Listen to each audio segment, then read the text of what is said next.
el punto omega del universo.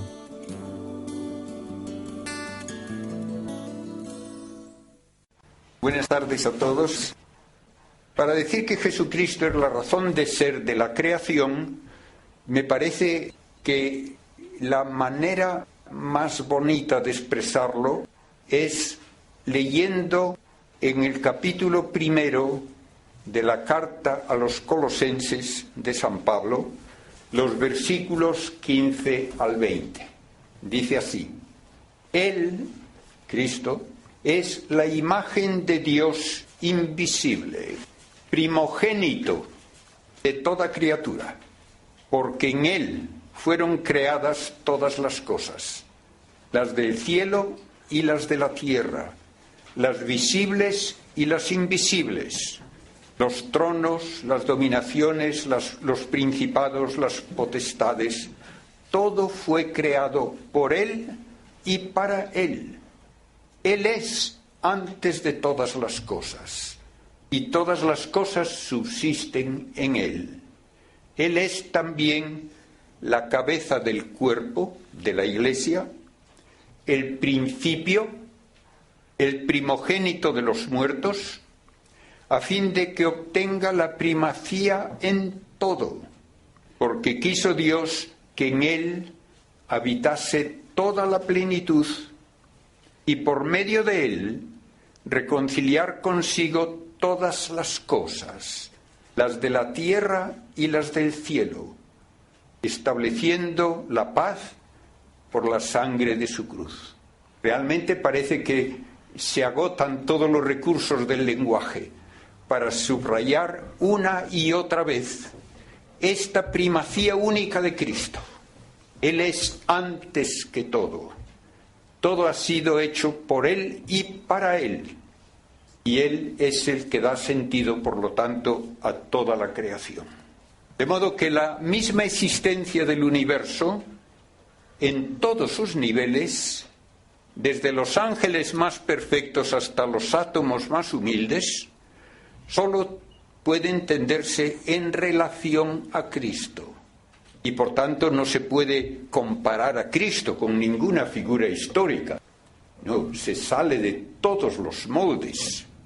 Y no puede entenderse el cristianismo en modo alguno si uno no tiene como primera idea esta afirmación de la naturaleza, de la actividad y del honor que sólo corresponde al Hijo de Dios hecho hombre.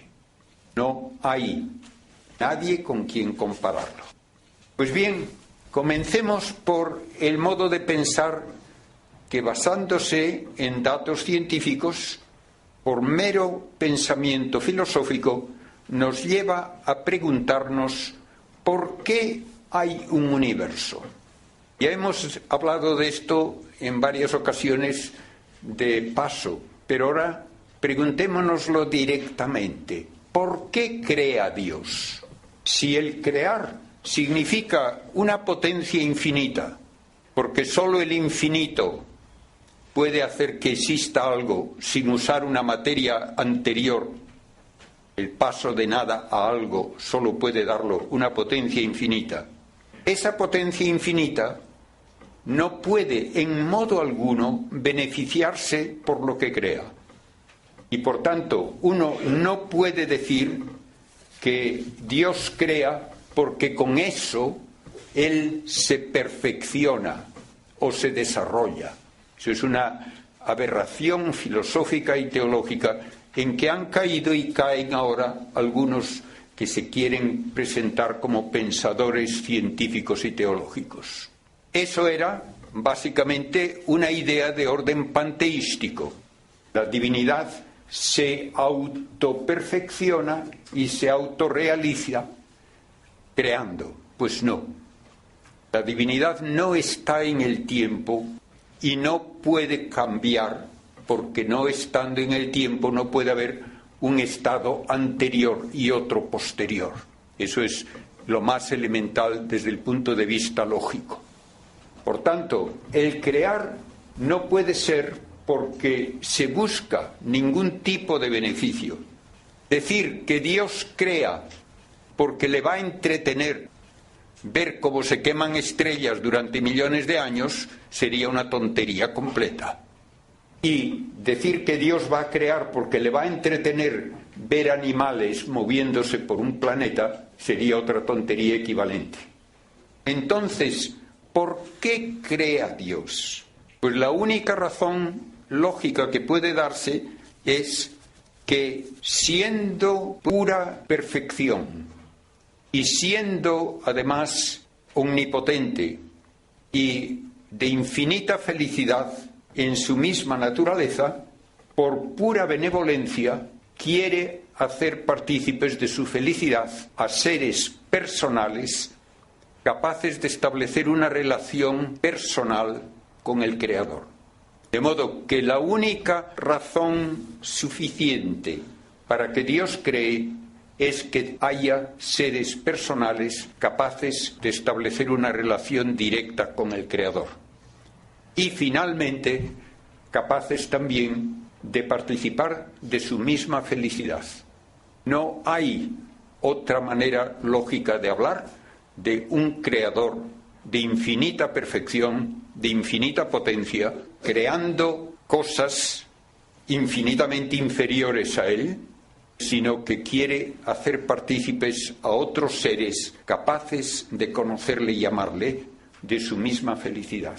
Bien, esto podría darnos ya un camino de pensamiento que luego, a partir del Nuevo Testamento, se perfecciona como lógica cuando se nos explica o se nos presenta el misterio de la vida propia de Dios, que es la Trinidad. Esto no lo hubiese podido inventar filósofo alguno. Y todavía para muchos creyentes, naturalmente, del judaísmo y del islam, la idea de la Trinidad es inaceptable. Piensan de alguna manera que se renuncia a decir que hay un único Dios cuando se habla de que hay tres personas en Dios. Y es el misterio más profundo de nuestra fe. Y es verdaderamente el que hay que considerar para dar la explicación de lo que estamos hablando. Si Dios es Trinidad, hay relaciones personales que constituyen la realidad de vida divina, pero unas relaciones personales que son de orden inteligible en cuanto que no contienen un absurdo, pero que van mucho más allá de lo que nuestra experiencia y nuestro modo de razonar podría nunca haber sugerido. En Dios hay tres personas y estamos acostumbrados a pensar que una persona es alguien que tiene inteligencia y libertad, inteligencia y voluntad libre, y que cada persona tiene su inteligencia y su voluntad libre. En Dios solo hay una inteligencia, solo hay una voluntad libre, y por tanto no es distinta la inteligencia del Padre de la del Hijo o de la del Espíritu Santo, y tampoco la voluntad. Y esto no nos cabe en la cabeza. ¿Cómo pueden ser tres personas si solo hay una inteligencia y una voluntad? Pero ahí es precisamente donde está la grandeza del misterio. Dios es uno y por tanto una única naturaleza. Existe simultáneamente, necesariamente, en tres modalidades distintas que son precisamente las relaciones personales. El Padre no puede pensarse siquiera sin el Hijo. Y el Hijo no puede ni siquiera pensarse tampoco sin el Padre. Y lo mismo, el Espíritu no puede pensarse sin el Padre y el Hijo, y las otras dos personas no pueden ni pensarse sin el Espíritu. Y la única forma en que la teología llega a vislumbrar cómo puede eso entenderse como algo que supera nuestras categorías, pero que no es contradictorio, es profundizando en lo que significan esas tres palabras: Padre, Hijo y Espíritu Santo. Padre significa transmisor de vida. Hijo significa dependencia para existir de un padre. Hijo significa también, y esto es muy hermoso y muy importante, imagen viviente de un padre. Ese es el concepto de hijo que vamos a desarrollar un poco más. El hijo es hijo porque es una imagen viviente del padre. Pues bien, en un ser personal con inteligencia y libertad, la imagen viviente tiene que ser, por el modo mismo de existir, expresión de lo que el Padre es. Y eso es de orden intelectual. El expresar la realidad es algo que es propio del entendimiento, no es propio de la voluntad. La voluntad establece una relación de unión, de atracción, pero no expresa una imagen. En cambio, el entendimiento sí. Pues bien, de esta manera se dice que el Hijo es la palabra del Padre, es el verbo, la expresión total de la perfección infinita del Padre. Y por eso, como es una total reproducción de la infinita perfección del Padre, tiene que ser Dios como es el Padre. Y como el Padre no puede menos de conocerse a sí mismo, no puede menos de tener ese Hijo. Y por eso es imposible pensar en el Padre sin el Hijo, y es imposible pensar en el Hijo sin el Padre. Padre e Hijo coexisten eternamente de una manera que no podemos entender, pero que justifica al mismo tiempo el que hablemos de paternidad y filiación y que hablemos también del Hijo como la palabra expresiva, la manifestación hecha persona de todo lo que el Padre es. Podemos decirlo con un símbolo distinto: el Padre ve toda su realidad, toda perfectamente reflejada en el Hijo. Por eso el Hijo es Hijo, porque es imagen viviente, eterna, perfecta del Padre. Una vez que tenemos esto como primer paso, también con el esfuerzo teológico, llegamos a decir que si el Espíritu Santo, como dice nuestra fe, procede del Padre y del Hijo, entonces el Espíritu Santo no es Hijo, es la manifestación de la mutua unión de amor de Padre e Hijo. El Padre necesariamente ama al Hijo con toda su esencia y el Hijo al Padre, y ese amor no puede menos también de ser Dios, porque en Dios no hay otra realidad sino Dios, la naturaleza divina. Pero el Hijo es, por el modo de proceder, imagen, mientras que el Espíritu Santo, por el modo de proceder, es lazo de unión, pero no es imagen. Y por eso no llamamos al Espíritu Santo Hijo, no podemos llamarle Hijo. En eso hubo una controversia ya en los primeros siglos del cristianismo entre los que querían poner el Padre, del cual procede el Hijo por un lado, y el Espíritu Santo por otro. No, el símbolo es el triángulo equilátero. El Padre y el Hijo son, en su lazo de unión, los que explican que exista el Espíritu Santo. Dios tiene las tres divinas personas, cada una de ellas tiene la totalidad de la esencia divina, pero son tres personas distintas por sus relaciones personales. Si yo hago un triángulo equilátero, ¿cuánto abarca este ángulo? Todo. Y este ángulo, todo. Y el tercero, todo. Pero son tres ángulos distintos, sí.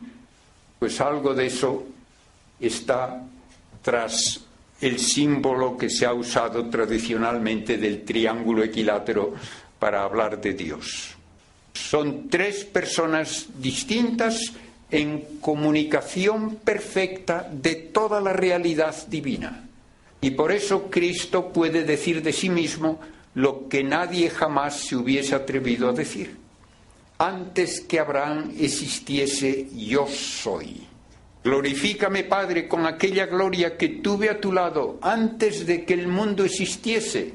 Quiero que los que me has dado estén también donde yo esté, para que contemplen la gloria que tú me has dado, porque me has amado antes de la creación del mundo. Cristo está subrayando una y otra vez su existencia inseparable de la existencia del Padre. Siempre podemos y debemos decir que en Dios hay una unidad perfecta de las tres divinas personas, una unidad tal que no hay nada más que un único entendimiento y una única voluntad y una única omnipotencia y una única misericordia, pero son tres personas. Y esto lo podemos ver como la culminación de un proceso que en nuestra experiencia de la vida en este mundo va hacia la máxima unidad y dependencia según nos elevamos desde las células más primitivas hasta el hombre.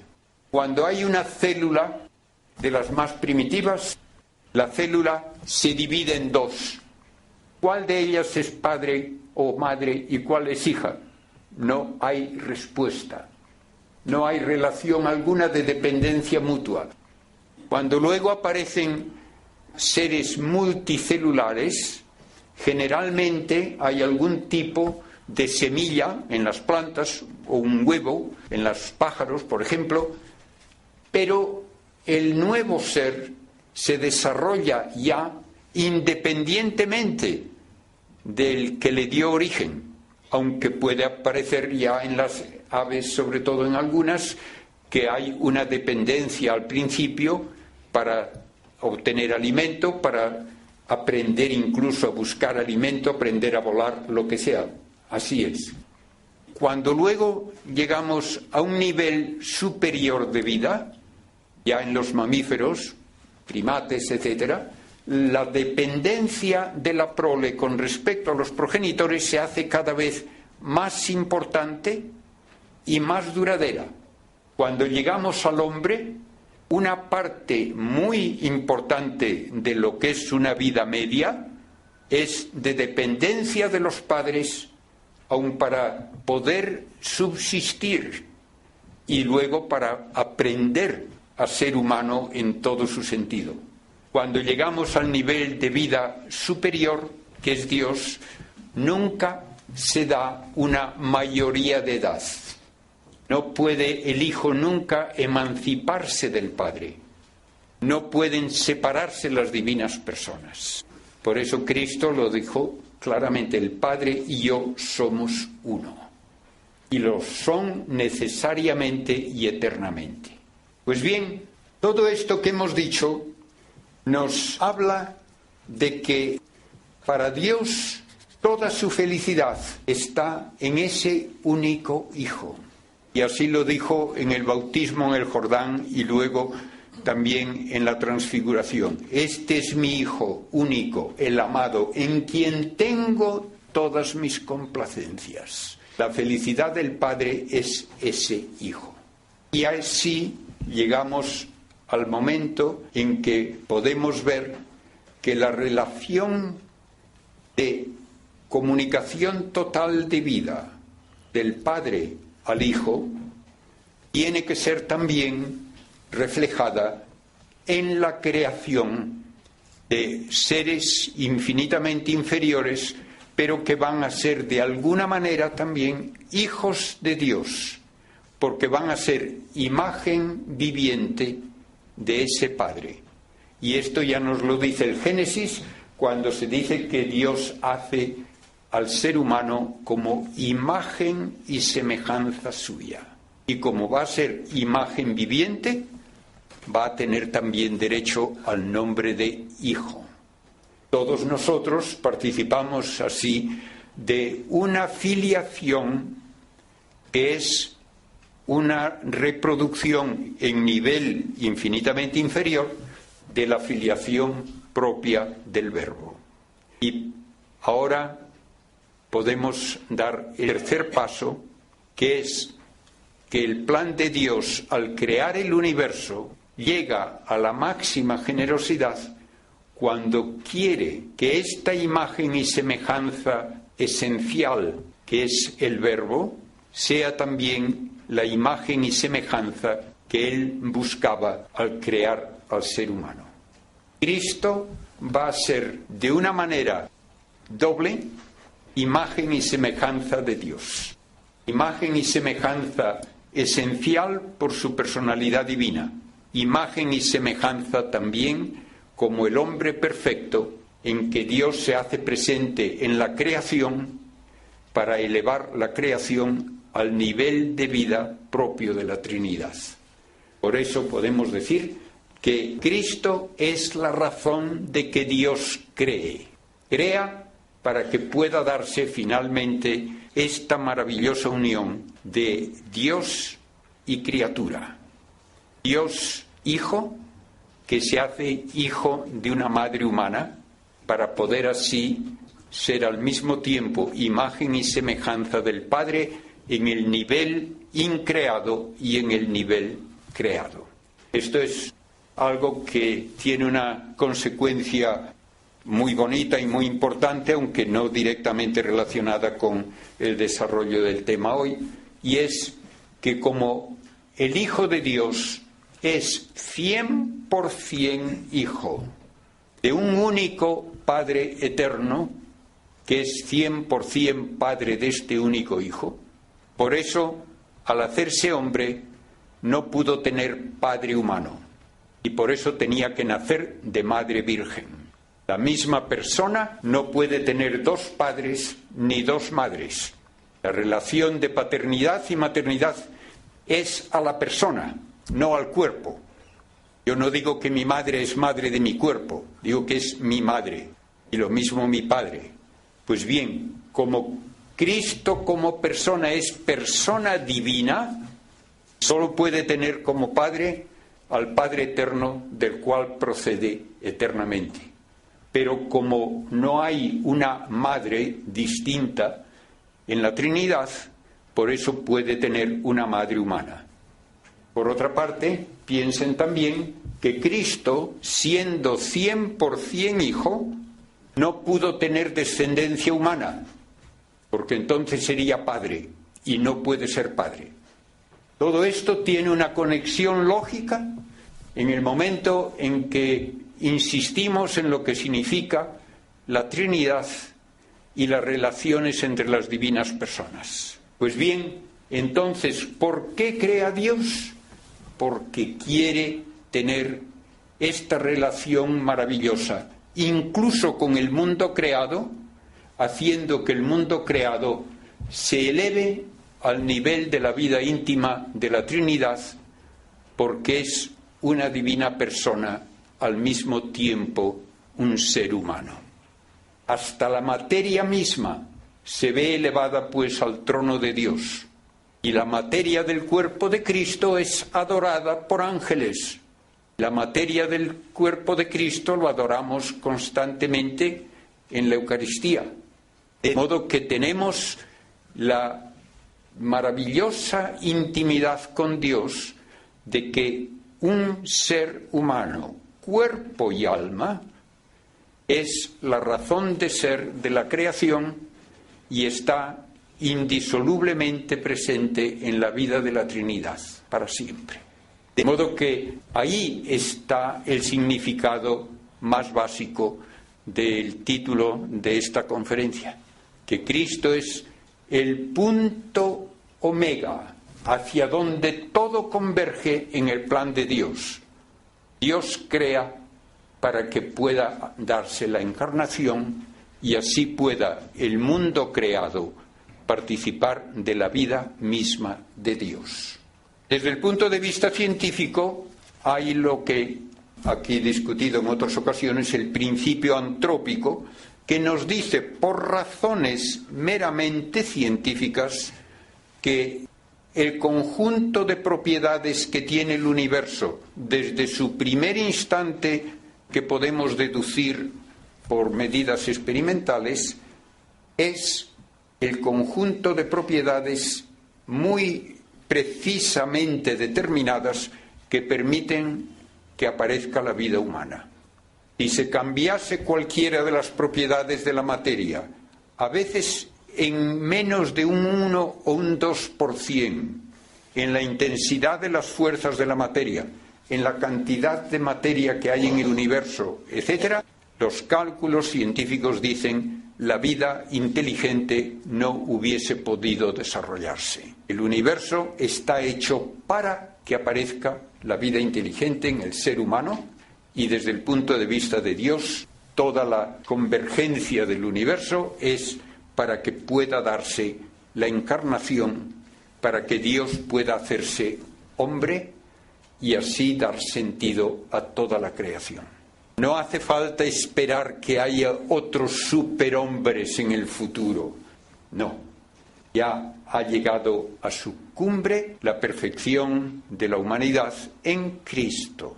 Y todos los demás queremos tener naturalmente en Cristo, que se nos da en lo que llamamos el cuerpo místico, en que todos los que se salvan precisamente por unión con Cristo, aun aquellos que no le conocen, aun aquellos que han vivido y muerto mucho antes de que Cristo fuese visiblemente en la tierra.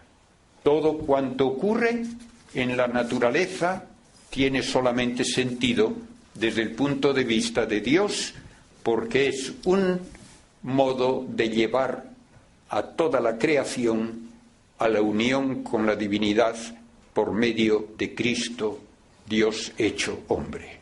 Y ahora vamos a añadir un poco bajo el segundo concepto que indiqué al principio, Cristo como clave de la historia.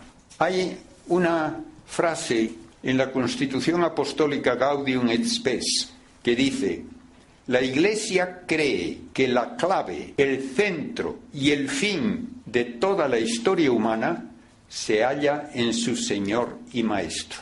3 palabras se usan aquí: clave, centro y fin de toda la historia humana. Pues bien, podía esto ser una frase bonita, pero ¿qué quiere decir? Primeramente, ¿qué es historia? De alguna manera es una sucesión temporal de hechos que tienen alguna razón de ocurrir de una forma que es una realidad cambiante con procesos internos y relaciones externas que permiten decir que hablo de la historia del universo, de la historia de una nación, de la historia de la vida, de la historia de una civilización, de la historia del arte, de la historia de la ciencia, de lo que queramos.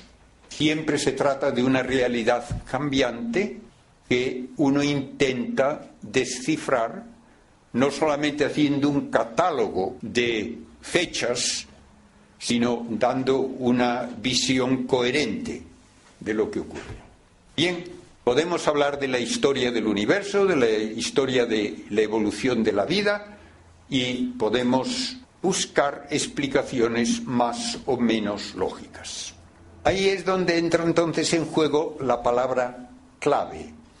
Clave es llave. Latín clavis, en castellano ha dado llave.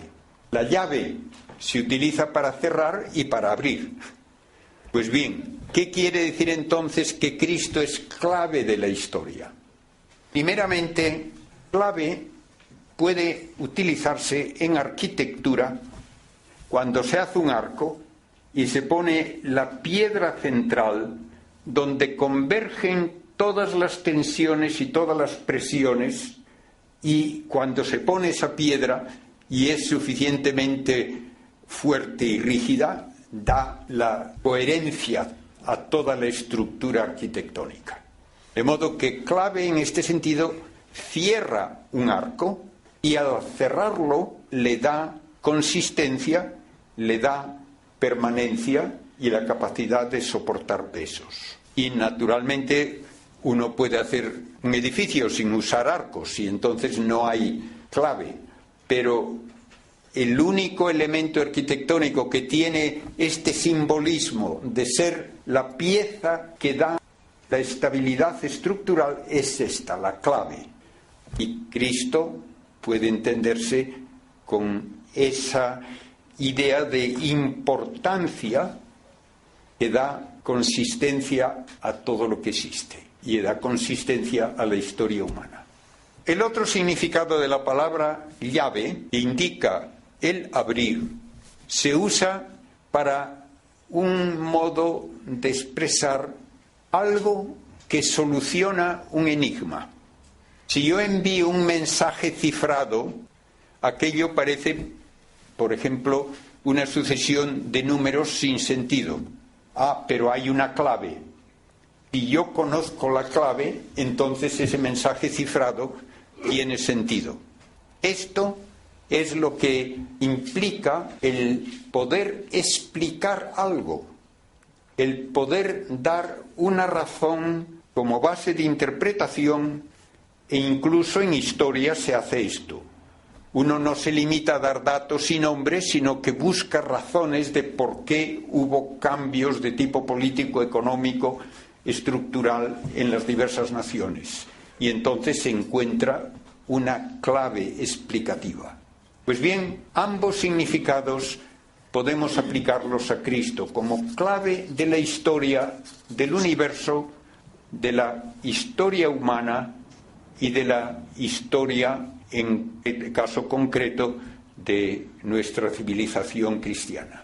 Primeramente, Cristo tiene la primacía, esa piedra que da consistencia a todo, tiene la primacía porque Él es, como hemos dicho, aquel por quien y en quien todo lo demás viene a la existencia.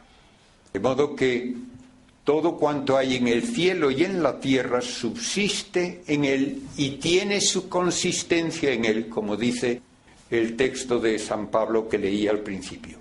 Y es también clave de inteligibilidad para el universo, porque todo cuanto vemos en el universo de orden, de armonía, es un reflejo de la perfección que se encuentra en la palabra que comunica lo que Dios es en el Verbo.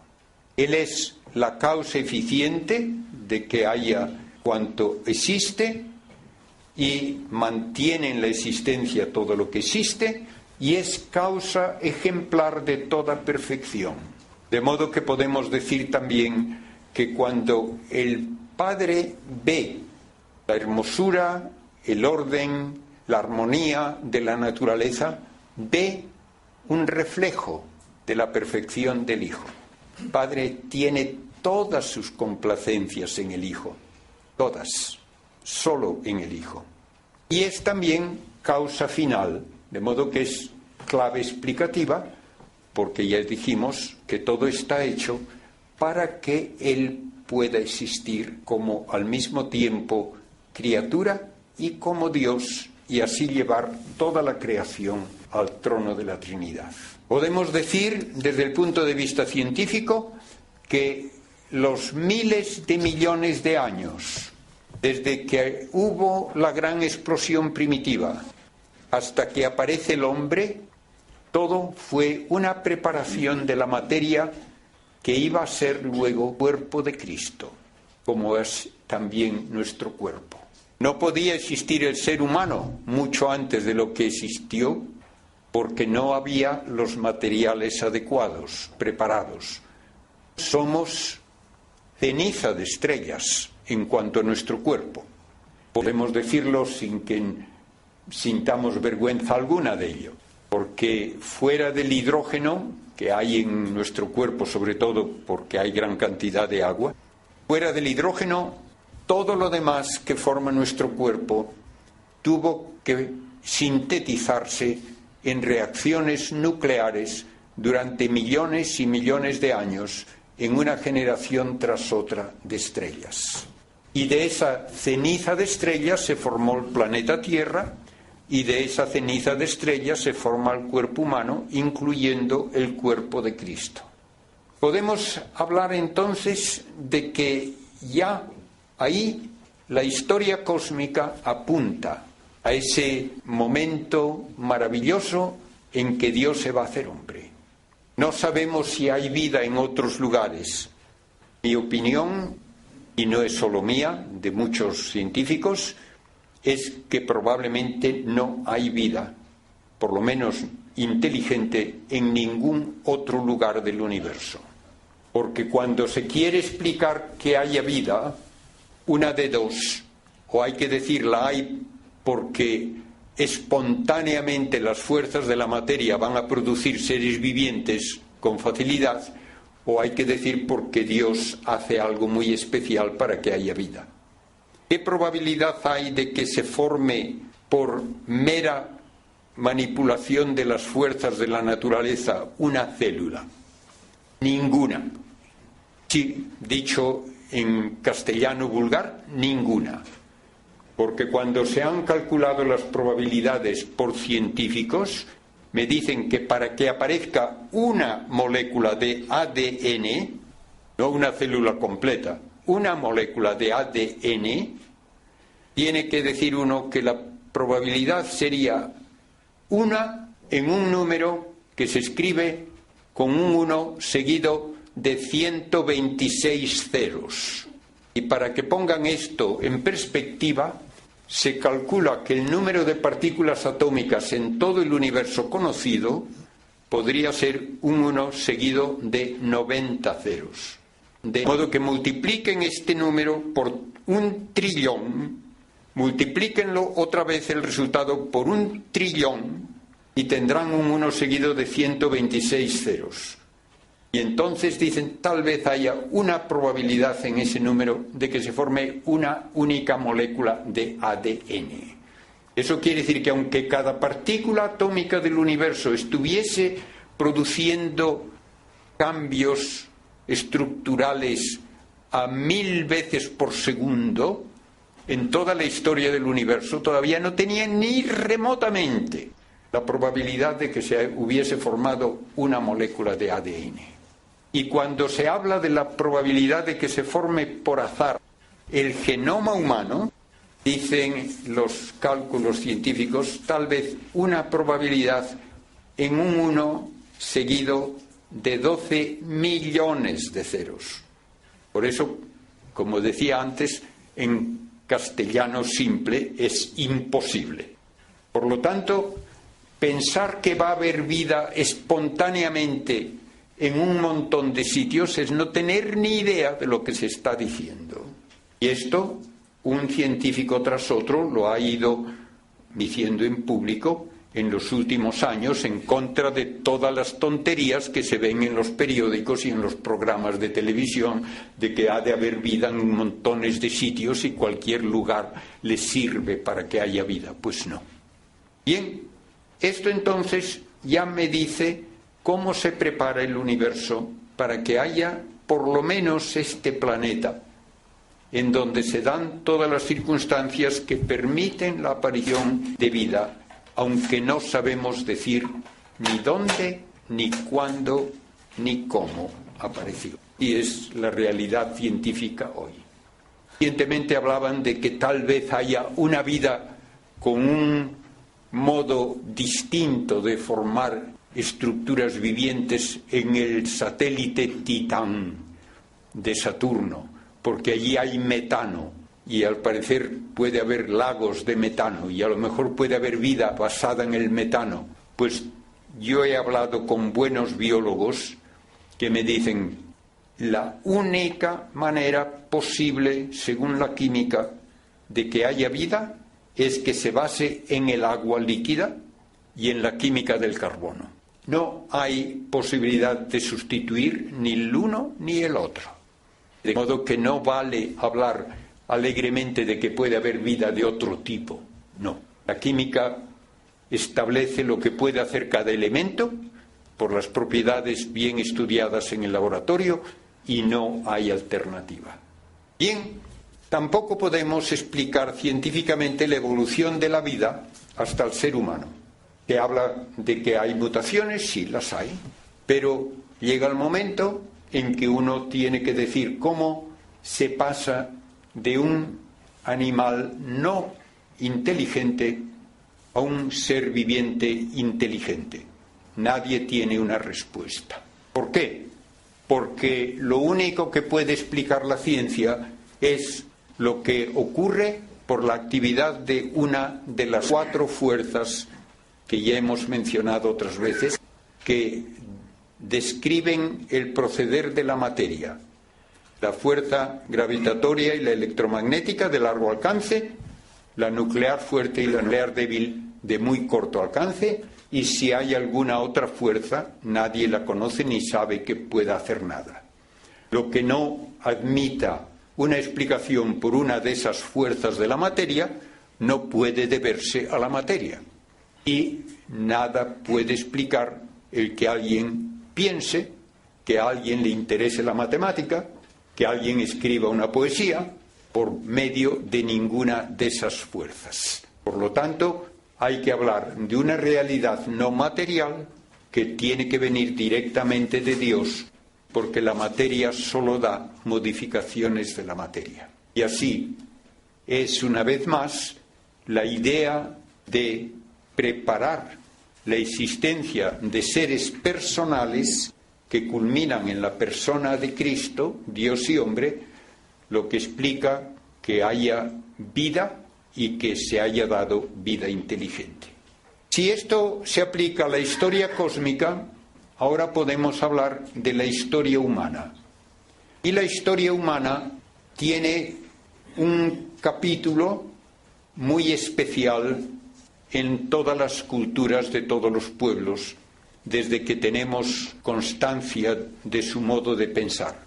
Hay un único pueblo, el pueblo de la Biblia, el pueblo de Israel, donde la idea de un único Dios, creador, que hace al hombre como imagen y semejanza suya, prepara una expectativa de un Redentor que no se entiende a lo largo de muchos siglos, que se anuncia que será hijo de David, que va a ser el que libere a Israel de sus enemigos y que va a instaurar un reino de cercanía a Dios, un reino de paz que finalmente se cumple en la venida de Cristo.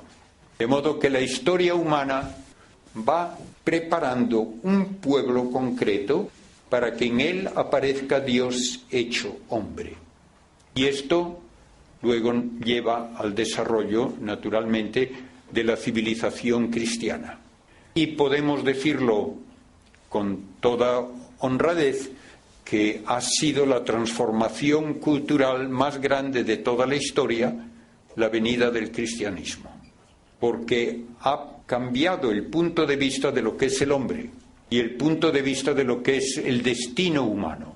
Cristo se convierte en la clave explicativa, donde todo lo que nos parece negativo, del dolor, de la muerte misma, todo tiene ya un nuevo modo de entenderse cuando se ve como parte del plan redentor de Cristo y de transformar la vida humana por su resurrección. Si no se admite esta nueva vida, realmente hay que decir que nuestra existencia no tendría sentido. Y esto es finalmente lo que tienen que decir quienes o no quieren ni siquiera aceptar a un Dios como creador, o piensan en un creador que crea porque sí y que luego no tiene interés ninguno en lo que ha creado. Esta es una especie de lo que se llama deísmo, en el que han caído incluso grandes científicos muy inteligentes, como Einstein mismo. Pensaba en un Dios creador, sí, pero no era capaz de pensar que ese Dios se preocupase de nosotros. No era capaz de pensar que la creación era para hacernos partícipes de la felicidad divina eternamente. En Cristo se nos da ese mensaje de la manera más clara. Él, con su obediencia perfecta al Padre, puede borrar todas nuestras infidelidades, todas nuestras maldades con su sangre y puede luego con su resurrección dar vida eterna a quienes confían en Él y quieren aceptar su mensaje. Y así, aun sin saberlo, la humanidad va hacia Cristo. La humanidad ha cambiado a lo largo de 20 siglos para insistir una y otra vez en el concepto de dignidad humana, que solamente tiene como base final lógica el que somos imagen y semejanza de Dios.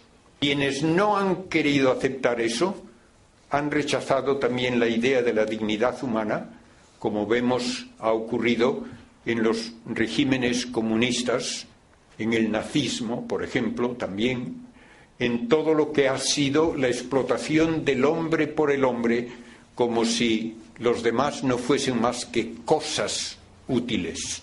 Lo vemos ahora en la tendencia de reducir también a la persona a un votante útil, en donde se niega incluso el derecho a la vida a los no nacidos o se quiere eliminar a los que ya no son productivos en la sociedad.